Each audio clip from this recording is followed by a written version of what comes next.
Oi, pessoal! Voltando aqui agora, a gente vai começar a parte mais específica mesmo do web design. Até agora eu falei para vocês alguns conceitos que eles eram meio que gerais, né? A gente conseguia aplicar eles não só ao web design, como ao design gráfico, a outras áreas também.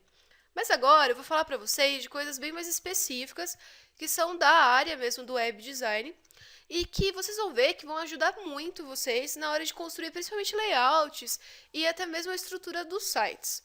Bom, vamos começar então que agora ficou sério. Enfim, web design, né? Uma coisa que todo web designer ele tem que ter em mente é que o web design ele é uma área que não está sozinha no mercado, né?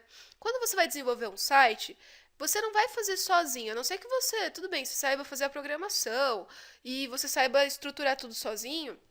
Mesmo assim, você está ali juntando várias áreas numa coisa só. Ele é um produto que ele é, digamos, interdisciplinar. Ele está ali com várias áreas todas interligadas para que ele funcione corretamente. E essas áreas, né, que estão interligadas, que eu estou dizendo, elas são a arquitetura da informação, a programação, a usabilidade, a acessibilidade, entre outras áreas, o design gráfico e tudo mais. E por que a gente está falando isso, né, para vocês? Porque a gente precisa saber agregar os conceitos dessas outras áreas com o nosso conceito de design, na hora da construção do layout e até mesmo da interface em si, para que o nosso site fique bem feito, fique bem estruturado, que ele atenda, né, o que o nosso cliente tanto quer. Uma coisa assim que é importante é que o site ele sempre tenha uma interface que seja agradável e intuitiva para as pessoas, que ela tenha uma boa usabilidade. Porque se você tem um site que é difícil de se utilizar, que as pessoas muitas vezes têm que usar um tutorial para poder mexer nele, ele não é um site que vai conseguir cativar as pessoas.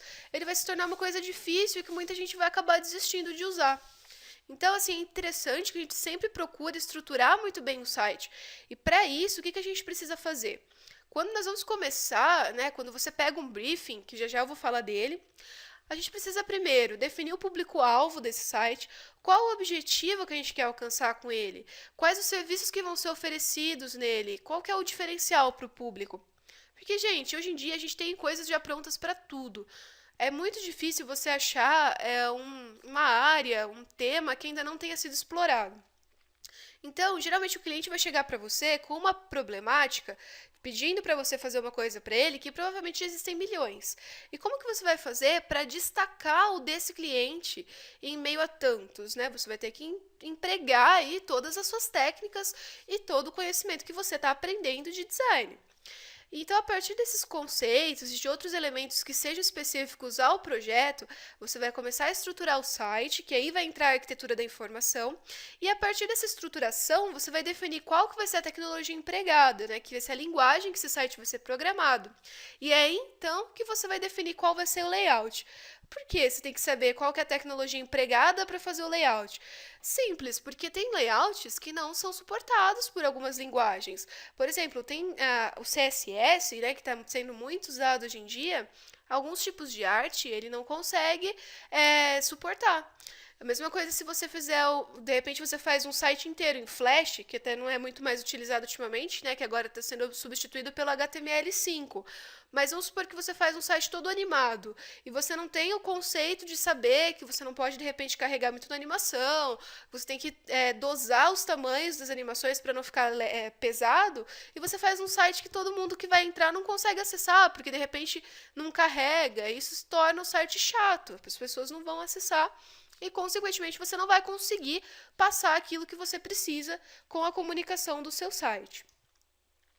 Bom, uma outra coisa que vocês também precisam ter sempre em mente é que nem todo mundo vai ter o mesmo navegador, a mesma tela, a mesma resolução, nem todas as pessoas são iguais. E assim como nem todas as pessoas são iguais, nem todos os computadores dessas pessoas são iguais.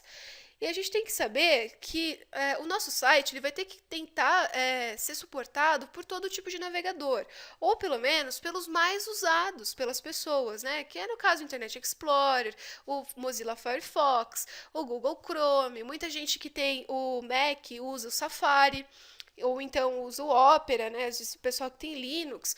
Então a gente tem que ver como que o nosso site vai ter que ser feito para que ele seja suportado por todos esses navegadores e para que ele abra corretamente nesses navegadores, funcione se ele tiver alguma animação, que os links funcionem, que ele não fique todo esticado na tela, porque cada computador tem uma configuração.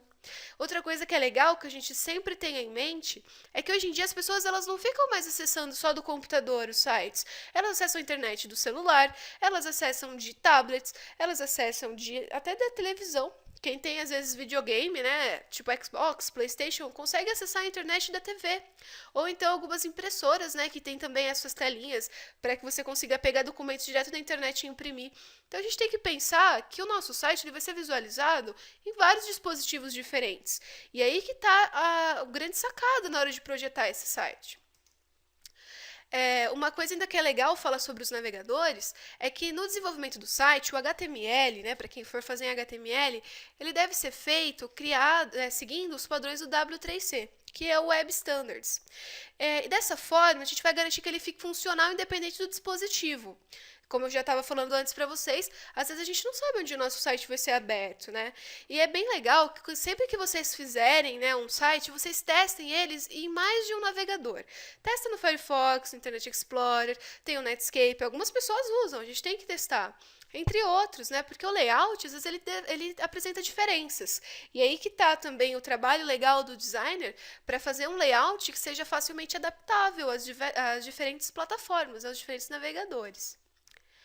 Bom, aí agora eu vou falar para vocês umas coisinhas mais específicas ainda, principalmente para quem vai começar a construir layout.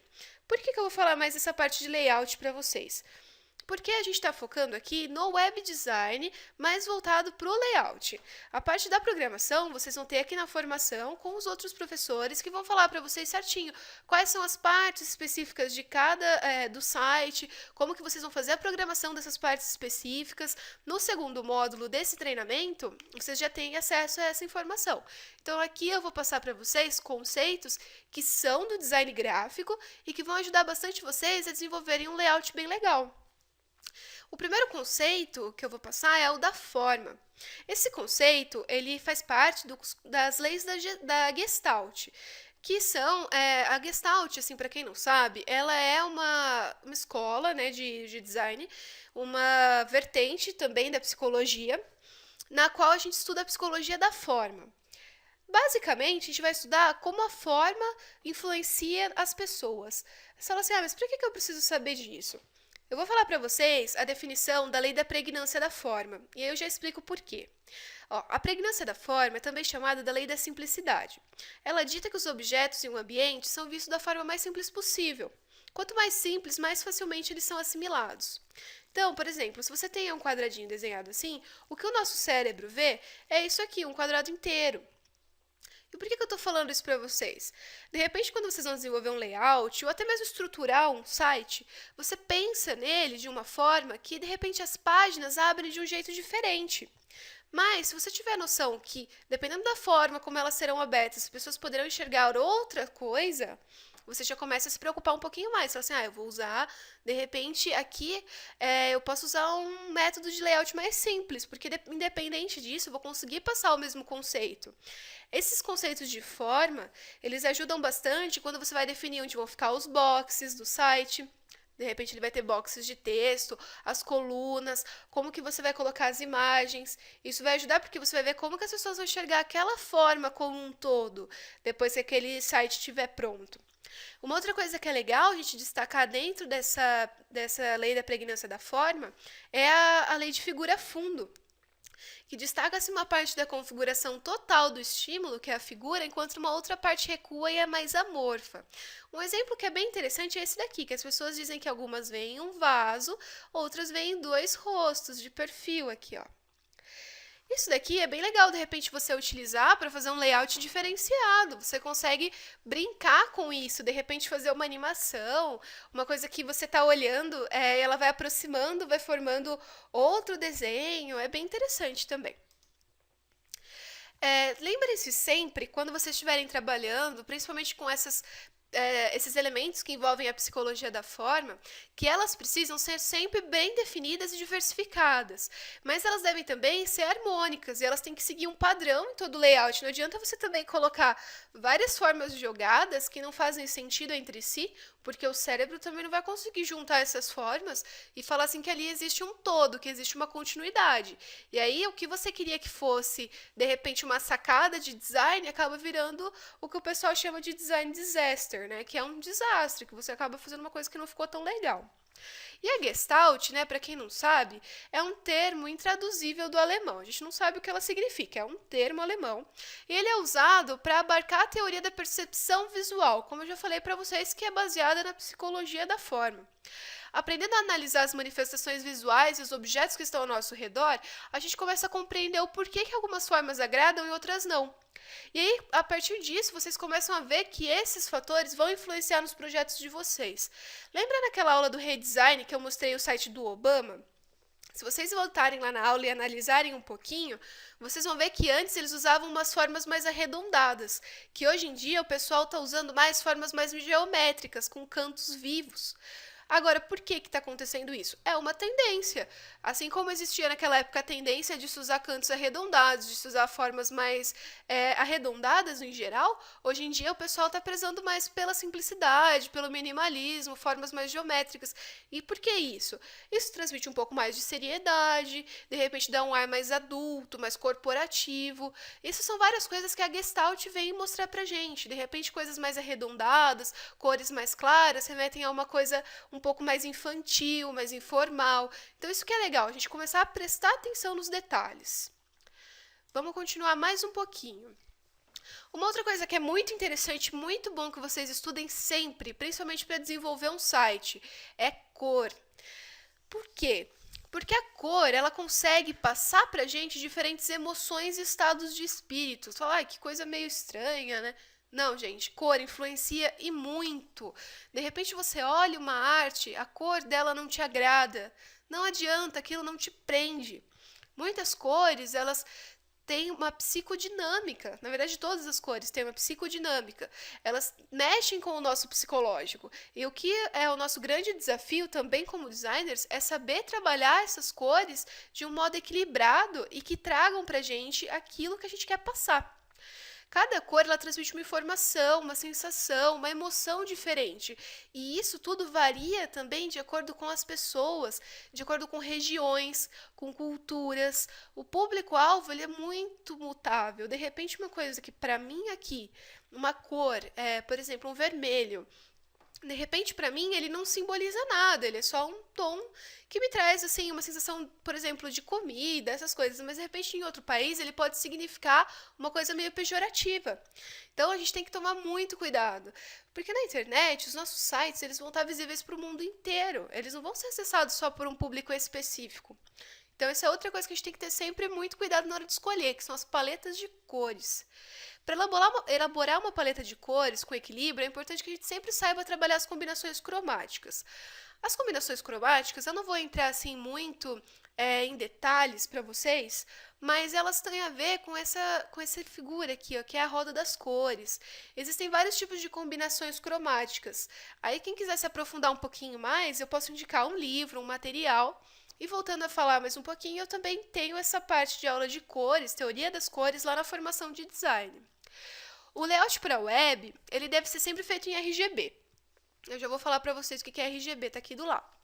Mas, quando você às vezes vai mostrar para o cliente, você tem que fazer esse layout no padrão CMYK, porque esse layout vai ser impresso. E aí você vai falar assim para mim, mas Mari, dá diferença de cor na hora que eu mostro para ele impresso, porque ele está em CMYK, e na hora que eu mostro para ele no computador. Aí é legal que você tenha realmente conhecimento de design para você explicar isso para o seu cliente. Fala assim para ele, olha, eu fiz esse daqui nesse padrão de cores, que está com os tons mais próximos possíveis do que vai ser visto na tela.